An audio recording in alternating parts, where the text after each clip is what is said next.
पूजा महतोले अभिजित अर्धशतक बनाएपछि नेपालले आईसीसी महिला टी20 विश्वकप ग्लोबल छनौटमा पहिलो जित हासिल गरेको छ।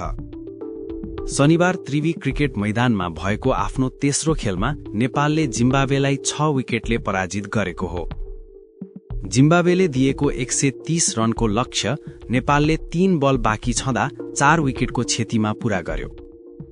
पूजाले 50 बलमा 4 चौका र 2 छक्का सहित अभिजित 52 रन बनाइन्। कप्तान इन्दु वर्माले 22 रन बनाइन्। त्यसअघि टस हारेर पहिले ब्याटिङ गरेको जिम्बाब्वेले 20 ओभरमा 6 विकेट गुमाएर 129 रन बनाएको थियो।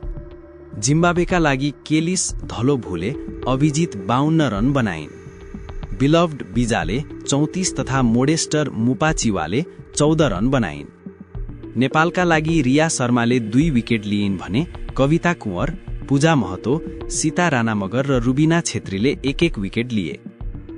नेपालले अब अन्तिम खेलमा सोमबार स्कटल्याण्डसँग खेल्नेछ। उक्त खेल पनि जित्नै पर्ने दबाव रहनेछ।